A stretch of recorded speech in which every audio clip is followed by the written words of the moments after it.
27 मार्च 2026 आज से करीब एक महीने पहले नेपाल के काठमांडू में 35 साल के बालेन शाह ने प्रधानमंत्री पद की शपथ ली। म बालेन्द्र शाह प्रकट वा संकेत गर्ने छैन। नेपाल में बदलाव की शुरुआत हो चुकी थी, लेकिन कैसे? नेपाल ने 100 रुपए के एक नोट ने हंगामा मचाया।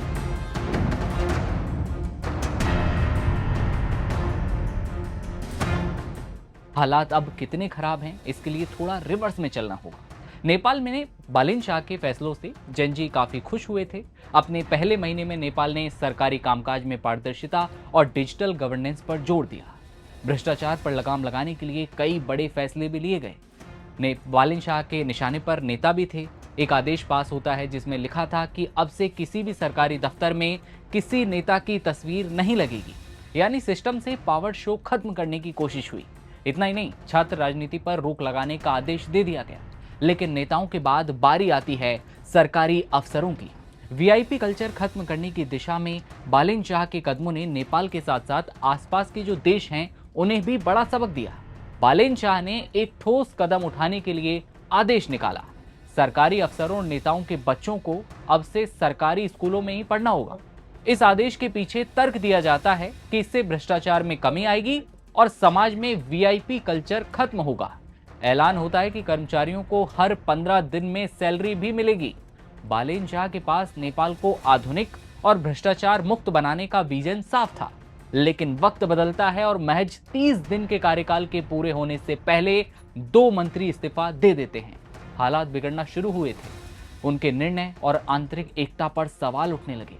बात सड़कों पर उतरकर प्रदर्शन तक पहुंच चुकी थी, जो कि जैनजी जो कभी बालेन शाह की तारीफों के कसीदे पढ़ा करते थे, वो आज बालेन शाह के खिलाफ नारे लगाने में चूक नहीं रहे हैं। भारत से लाए जाने वाले 100 नेपाली रुपए से ज्यादा कीमत के सामान पर कस्टम ड्यूटी लागू होती है और बवाल खड़ा हो जाता है। बॉर्डर के लोग धरने पर पहुंचते हैं। बालेन का गीत गाने वाले जैनजी और छात्र अब सवाल पूछ रहे हैं कि बालेन शाह की तेज और कड़क कार्यशैली कहां गई?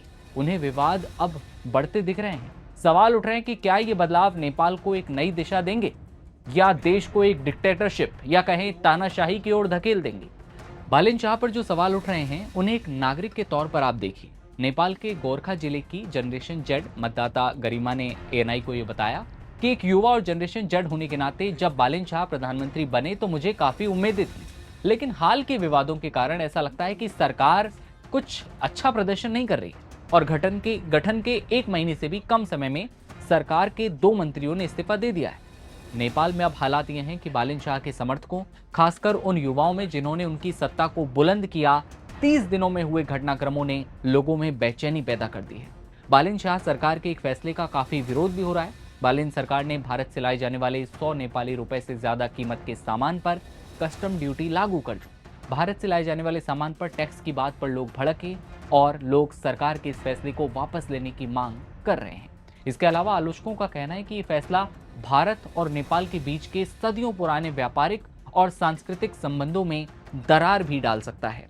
फिलहाल नेपाल की सड़कों पर उठती आवाजें ये बयां कर रही हैं कि बदलाव आसान नहीं होता और हर फैसले की कीमत होती है और शायद वही कीमत बालेन शाह भी अब धीरे धीरे चुका रहे हैं। तो क्या बालेन शाह की सरकार 30 दिन के बाद जिस तरह हालात पैदा हुए हैं, 2 मंत्रियों के इस्तीफे हुए हैं, क्या आगे भी इसी तरह से आगे रन कर पाएगी या फिर जैनजी बालेन के खिलाफ सड़कों पर और ज़्यादा कूद पड़ेंगे? कमेंट सेक्शन में अपनी राय दीजिएगा और देश दुनिया की हर खबर देखते रहने के लिए आप बने रहिए नवभारत टाइम्स के साथ। नमस्कार।